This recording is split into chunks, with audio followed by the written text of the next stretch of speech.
ఇప్పుడు మన team leaders ని ముందుకు రాబోతున్నారు ఇన్ ద వెరీ ఓన్లీ ఫటాఫట్ ఫన్ రౌండ్.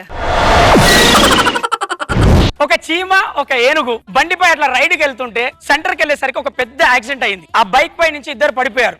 చీమకు ఎందుకు ఒక దెబ్బ కూడా తాకలే, అది మీ అందరికీ తెలుసు, కరెక్ట్ ఊహించారు. హెల్మెట్ పెట్టుకుంది. అలాగే ఏనుగు బాగా దెబ్బలు తాకాయి, హాస్పిటల్లో పడేశారు. ఈ చీమ దగ్గరికి వెళ్ళి ఒక చెవులో ఒక ముచ్చట చెప్పింది. ఆ ముచ్చట చెప్పగానే ఏనుగు టబేల్లో పడిపోయి చనిపోయింది. ఎందుకు చనిపోయింది చెప్పగలరా? నువ్వు కామెడీ చేస్తావని చెప్పుంటుందిరా. లేదు,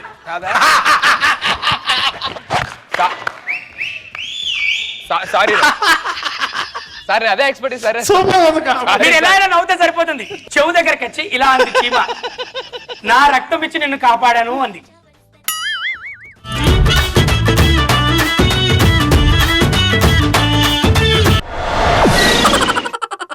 ఒకసారి ఒక బార్లో ఒక ఆయన బాగా తాగేసి వెక్స్ అయిపోయి ఇంకా కన్నీళ్ళు పెట్టుకుని ఏడ్చేస్తుంటే అప్పుడు ఆ పక్క ఆయన వచ్చాడు. ఏంట్రా బాగా అప్సెట్ అంటే, ఏం చెప్పండి ఉదయం రాగానే మందులు డబ్బులు లేక హాస్పిటల్ కానీ మా ఆవిడ అమ్మేసాను రా అంటే ఇప్పుడు ఆవిడ వచ్చేస్తే బాగున్నాను ఉందా అంటే, అవునరా ఒరే మరి భార్య అంటే అంత ప్రేమ ఉన్నప్పుడు ఎందుకురా అమ్మేశావు? ప్రేమ పొంగ మందు అయిపోయింది, వచ్చేస్తే మళ్ళీ అమ్ముకుంటాను రా.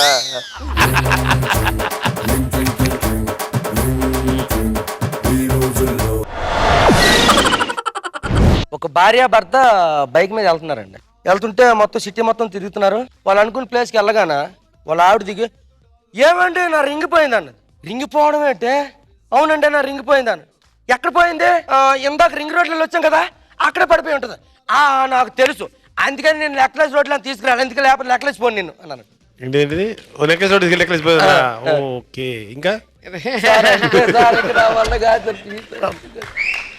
రింగ్ రోడ్ వచ్చి రింగ్ పోయిందంట, నెక్లెస్ రోడ్ చాలా కష్టంగా ఉంది సార్. ఇంకోటి చెప్పు. One more. అరే వన్ మోర్. ఎవరు నవ్వండి చంపేస్తాను, సైలెంట్ కూడా.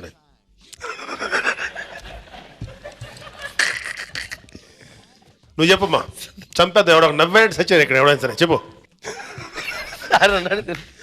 నవ్వుతారు సిగ్గులే తనతో ఒకడే. నువ్వు జోక్ చెప్తుంటే నవ్వుతారా బుద్ధి లేకుండా? చెప్పు. ఒక ఆవిడ ఎప్పుడు గలగల మాట్లాడుతుందండి. మాట్లాడుతుంటే ఒక ఆయన వచ్చి, ఏమిటండి మీ ఆవిడ ఎప్పుడు గలగల మాట్లాడేది కామ్గా ఉందంటే, ఏమీ లేదండి లిప్స్టిక్ బదులు పెవిస్టిక్ ఇచ్చాను అన్నాడు.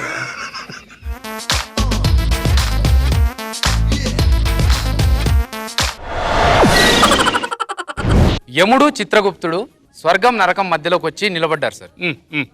యముండా అన్నాడు. అయ్యా మొదటి పాపి ఇక్కడ రా అమ్మ అనగానే ఒక అమ్మాయి వచ్చింది. ఈ అమ్మాయి పెళ్లికి ముందే బాయ్ ఫ్రెండ్కి ముద్దులు పెట్టేసిందండి. అలాంటి పాపిని నరకానికి పంపండి. అమ్మాయి యు గో టు నరకం. ఇంకొక అమ్మాయి వచ్చింది. ఈవిడేం చేసింది? ఈ అమ్మాయి పెళ్ళైన తర్వాత భర్తకు ముద్దులు పెట్టిందండి.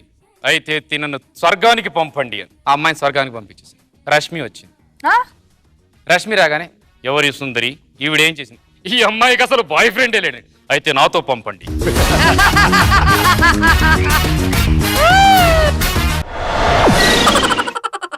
ఒక వ్యక్తి ఒక బస్ స్టాండ్ లోని బస్ గురించి వెయిట్ చేస్తున్నాడు. ఎంతసేపటికి బస్సు రాకపోయేసరికి ఏమైందంటే, వాడి బాగా దాహం వేసి ఒక షాప్ కి వెళ్ళి థమ్స్అప్ కావాలి, థమ్స్అప్ అడుగుతున్నాడు. ప్రాబ్లం ఏంటంటే, అడుగుతున్నోడికి నత్తుంది. వీడి దరిద్రం ఏంటంటే, లోపల కూర్చున్నాడు కూడా నత్తుంది.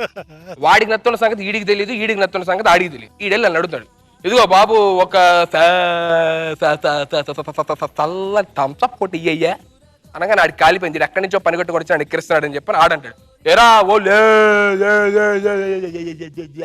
ఎలాగుంది అనగా నీడికి కాలిపోయింది. ఏంటి నేను థమ్స్అప్ అడిగితే నన్ను ఎక్కిరిస్తున్నాడు చెప్పి, ఏమడిగా థమ్స్అప్ కొట్టి అడిగాను. ఉంటే ఉందని చెప్పాలి, లేకపోతే లేదని చెప్తాను, వెళ్ళిపోతాంగా అనగానే ఆడికి కాలిపోయింది. ఎక్కడికి వెళ్తావు రా, ఉండి నేను కిందకు వస్తాను అని చెప్పని కిందకు వస్తాడు. కిందకు వస్తే రారా చూసుకుందాం అని చెప్పి కిందకు వచ్చి డిషు ఓ బేపచ్చం కొట్టుకుంటాడు. పక్కన పోలీసు వాడు చూసి విజిల్ వేస్తాడు. విజిల్ ఏంగా మొత్తం పారిపోతారు. ఇద్దరు కొంచెం దూరం వెళ్ళిన తర్వాత ఆ ఇద్దరు ఒకడు అంటుంటాడు, పోరా యాదవా అనగా దాని పక్కన వాడు అంటాడు అనమాట, ఏరా నీకు అంత దమ్ము అంత ధైర్యం ఉంటే అన్ని అక్కడే తిట్టొచ్చుగా అనగా దానికి ఆన్సర్ చెప్తున్నాడు అనమాట. మేము వాడిని తిట్టడం అక్కడే మొదలు పెట్టాను రా, అది ఇక్కడ బయటకు వచ్చింది అది.